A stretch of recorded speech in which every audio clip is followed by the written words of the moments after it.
Welcome back to Overture One, guys. We appreciate you tuning back in today. And today we're going to be talking about something that you've heard all around the space, from Napoleon Hill to your favorite mentors, to your favorite authors, the definite chief aim. And we're gonna relate it so much to trading on how you could apply your definite chief aim and why it can mean so much bigger if you apply it correctly. 100%. And if you guys get value from this video, you know the deal. Like, comment, subscribe to the channel, share it to your friends.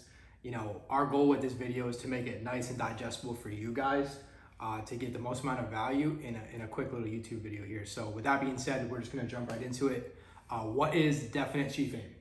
And it's actually one of the laws to success in Napoleon Hill's lesser famous book, but it's what created Think and Grow Rich, called The Law of Success in 16 Lessons. And the point of having a definite chief aim is it's a desire that you want that is above all of the rest of them. That's where the word chief comes from, right? It's your chief aim. It's your definite, which means that it's like immovable, it's solid, it's for sure that one, right? It's that aim that's above all of the rest of them. And pretty much how you go about creating this is by defining what you want first and foremost, and then getting a burning desire or having a high energy towards what you want. I want to go a little bit more into the why. You know, why do you have a definite chief aim? Because ultimately you want something and you're prioritizing that. But ask yourself, you ever heard that, like the kid thing? A kid will always just ask you why, and open-ended questions. And then you kind of get mad more and more because like you really have to think about why do you want it. So why do you want $20,000 a month? So I can live a good life. But really, why? So I could really give back to the community. Okay, but really, why do you want to give back to the community? Okay, because ultimately it gives me a great feeling and I know I could change other people's lives. Okay, but why do you want to change other people's lives? What's the origin of that? Because ultimately, you know, I really like people, and I really prayed for people to do this for me and to know that I could do it for other people. And that's why I want to do it. You know, even to the materialistic things as well. Why do you want $20,000 a month? So I could drive around Lamborghinis and everything. Why do you want a Lambo? Because I like those things. Why do you like those things? Right. Ultimately, because I just like nice things and I want to share it with other people. It's like, why do you really want it? You have to get the feeling. You have to get the emotion as if you have already have it. Like if right now you have the key to the Lamborghini right downstairs, right? Like, how are you gonna feel? Are you gonna feel like, all right, no problem, I already feel like I have it? It's like, okay, I know I could go downstairs and drive it whenever I want. I know I could go to dinner. I know I could go to breakfast. I know I could go to a 3 a.m. stop at, you know, Wawa to get a Celsius. Doesn't even make sense. 3 a.m. Celsius, like you're probably grinding hard, but ultimately, like, why? Right, and 100%. And taking what you're saying, when you were talking about a goal, you were talking about an aim, right? And the way that you can break down your aim is in 3 different categories. And the first one that Rob was talking about, Rob's aim is specific, right? He said, in that example, it was $20,000 a month. That's specific. That's saying, hey, look, I want this specific dollar amount. I want this specific vehicle. I want this specific house. I want this, and I'm just using material things because they're the easiest to comprehend, but it's specificity, right? And the one that, like I said, the one in particular that he was talking about is a dollar amount. Maybe that works for you. Maybe you like that. I'm gonna tell you guys right now, if you guys want something specific, do not put a time frame on it. And like what most like gurus and most teachers try to tell you is like, hey, look, take this and write your goal down and then put a date on it when it has to be done. But what that's gonna do is if you don't complete it, you're gonna be in a spiral downwards, okay? Which means that, hey, look, I feel bad now, right? Because I didn't do what I said I was gonna do in the time frame that I said I was gonna, right? And ultimately, you're gonna wanna give that control up of the time to whatever you believe in, right? I believe in God. I believe that God has the perfect scenario laid in place for me when it's going to be best suited for me, right? And I just have to actively work towards, right, the things that I want, ask for them, okay? And that's my belief, right? That doesn't have to be your belief, but you can say, hey, look, right, I'll just leave it up to timing, like what people believe in, like universe, whatever the case is. Like I'm not telling you like how to float your boat. I'm just saying don't put the time on it and let it come to you as it's coming in the speed at which it's coming. The second one, going out of specific, and this one's a little bit different. This one is just a general type of aim, okay? And instead of getting really to the nitty gritty, Rob was talking about, I'm just gonna use money because it's the easiest one to understand. $20,000 a month is specific. I want more money is general, okay? I want more money. I want to live a higher quality of lifestyle. I want more time to do such and such, right? It's like you're not as dialed in, like what Rob said, the Lamborghini, right? And I know that it sounds like these are all material goals, but you can take these and you can make them whatever you want. I'm gonna use the Lamborghini because it's an easy example. I want to drive a Lamborghini is specific. Mm-hmm. I want a nice luxury car. Mm-hmm. That's general, okay? It doesn't have to be a Lamborghini. It could be an array of vehicles, right? And then the third one coming out of general, which is called just a feeling, right? And with Rob's goals, that all the ones that we've laid out, there's feelings attached to it. And he brought up some of them, but let's say whatever your dollar amount at the root of it, the why, well, I really just want to feel confident, or I really just want to feel free, or I really just want to feel like I have all the time in the world to do whatever I want, or I just want to feel like I'm contributing, or I just want to feel like I'm giving back. Like whatever that root feeling is, that's another way that you could prioritize your goals. I just want to feel like I'm winning, right? People have so many different feelings that they attach to what their end goal is, and this is one of more of my favorite ones. Like I like to utilize, how do I know what I want when I get there, but at the end of the day, how do I want to feel right when I'm getting there? So those are the 3 different types of layers. You can choose which one, whatever works for you. You can experiment. I'm not telling you which one is right or wrong. Everybody's gonna have a different kind of rhyme to how they do this. So yeah, and to touch back on that, is like ultimately when you want material things, it's an amazing thing.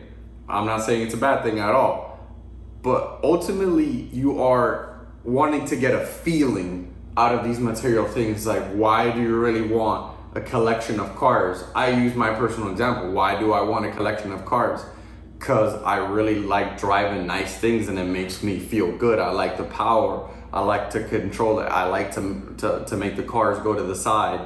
I just like the presence that the cars give. They don't look like everyday cars.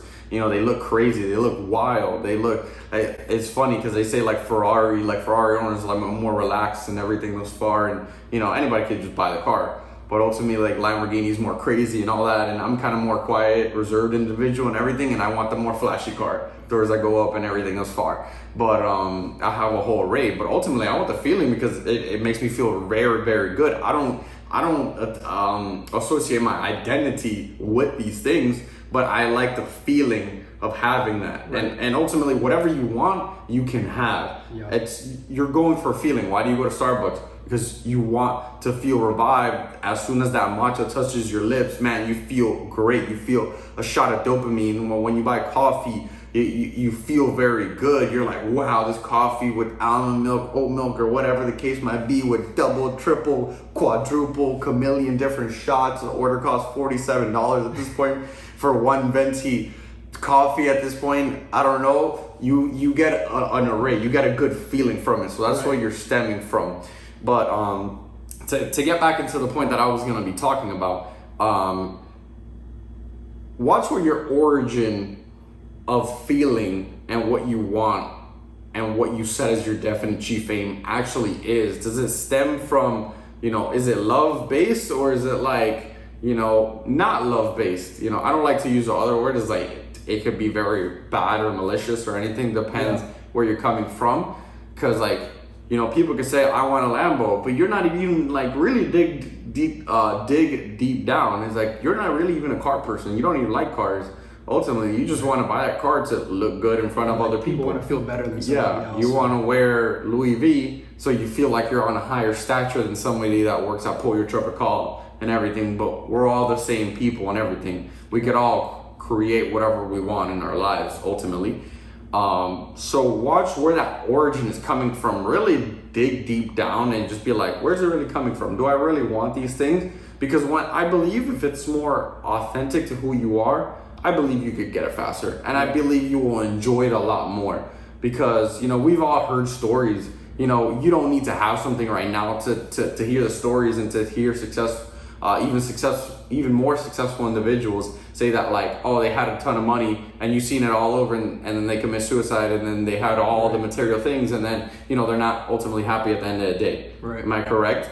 Like, you need to watch where that goes, and two things that you need to watch are how generous you are and how greedy you are, because we all have levels of this. Like, we still have some greed in us. It's just that we can amplify more generosity than greed. Right. You always have a sense of greed when let's say like a homeless person comes up to you and you don't have any cash or anything thus far, and you're like, oh, if I wouldn't have cash, I'm not going to give it to him anyway because I don't know what he's going to do with it, or all that. That's a form of greed, to be honest, if you really think about it. Yeah. Because if you were generous, if you had cash, you would give it to him. And sometimes when you do have cash, you're like, I'm not gonna give it to him because I don't trust him. Like, oh, these people should be going out. And then other times you're freely giving and everything thus far. So we all have stems of it. Like Jared said in the last video, energy is not created or destroyed.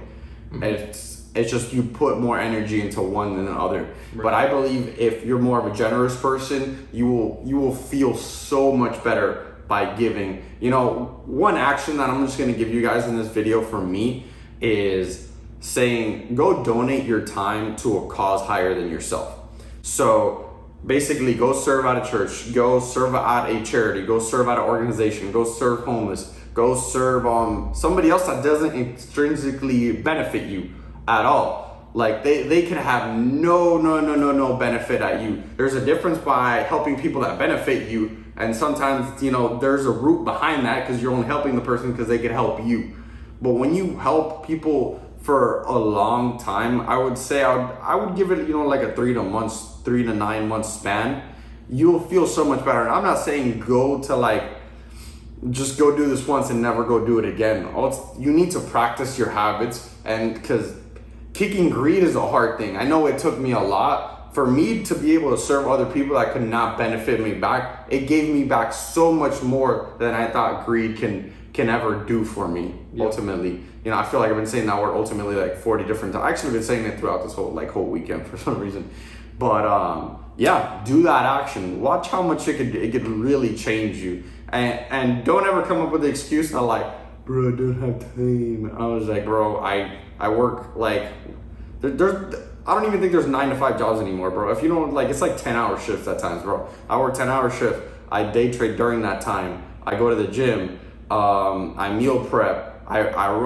Me and Jared run Overture One business and everything thus far. So, I mean, I can't afford the luxury of excuses ultimately. And Jared either. Jared's like, I'll probably have to book time with him at times, bro. He's like my barber, bro. But, don't come up with that excuse ultimately. Like, you can do it. 100%. And one of the things that I want to talk about, I know that we were very general with this definite chief aim. I want to lock in on trading for a little bit, and I'm just gonna be real. It's gonna come off wrong in the beginning, but I'm gonna explain it. Like, you should be trading to make money. Like, that should be it. You know what I mean? And it's like, the reason why I'm saying that is because people try to trade to almost, I want to prove this guy wrong. I want to post it on my social media and I'm making money. I'm making money. You know what I mean? I have something to prove. All of you guys told me I could never do this. And if you're not focused on making money and the feeling that that's going to give you, and then once you make the money and the feeling that you get, what you can do with it, like what Rob said, being generous, this and that, buying assets, whatever, all these different things that can result out of making the money, and that's not your stems of focus, you're focused wrong, right? To be honest, you're not going to be able to be generous unless you make the money first. Exactly. Right? And if your goal is to give away money, you were talking about in serving people standpoint, I'm talking about giving away money, right? And it's with trading, you need to lock in, hey, look, it's just me and this chart. I'm here to make money. I'm here to do what I have to do. And then what can I do with it as a result? How am I going to feel, right, as a result of this? I can help here. I can do this. I can do that, Because I see so many people. There's two things that I want to say with this.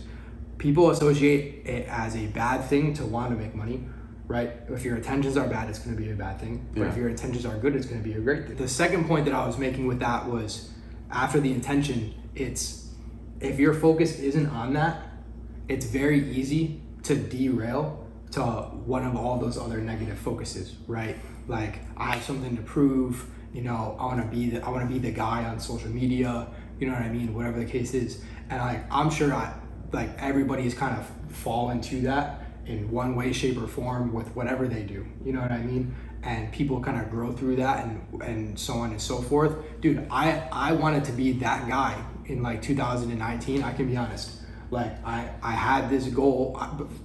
First off, I didn't even want to be on the internet, you know what I mean? And then once I got on it, once I had a little bit of success in something, I was like, man, like, and it kind of starts to kick over, and you want to be more of the guy than focusing on actually doing it, right? And where I'm going with all of this is that, like, you don't want this to happen to you when it comes to trading, because like, you want to be way more focused and way more locked in on actually doing what you have to do, winning your setups, right? Placing high quality trades and getting the result that you want, so that you can then take that feeling and then you can do what you want to do with it, right? So, I mean, yeah, that's pretty much where I was going with that. And I hope that you guys got some value out of how to take your definite chief aim and how to apply it specifically to trading. And just to like kind of sum it up, it's like, focus on what you need to focus on, put the blinders on to all the outside distractions, and just stay hyperly focused and put a lot of intensity and a lot of power into that thought of, hey, look, this is what I want to do. This is how much I want to make, if that's your goal is specific, or this is why I want to make it, and this is the feeling that I want to get.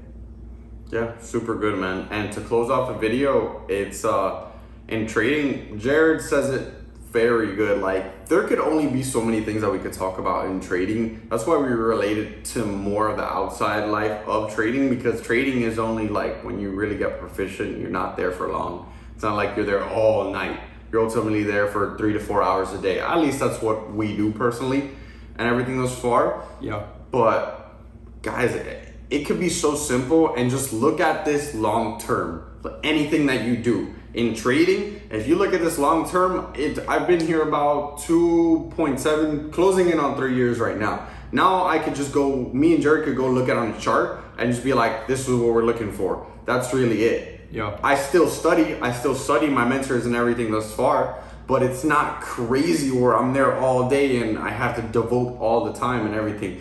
You could live a so-called balanced life, if that really makes sense, with trading. I'm gonna say with trading, because it could be 3 to 4 hours a day where you're studying 1 to 2 hours a day if you're in the beginning. But once you're like 2-3 years down the line, he's like, okay, I already memorized this pattern. Like, that's it. Everything's just emotions. Everything's just a plan. That's really it. Right. I will have losses. I have wins. I have break evens. Ultimately, that's really it. Nothing's hard about it. It's just, you really just have to stick with the routine after a while and know what works for you. But yeah, with that being said, guys, we appreciate you, and we will see you guys next week. Thank you.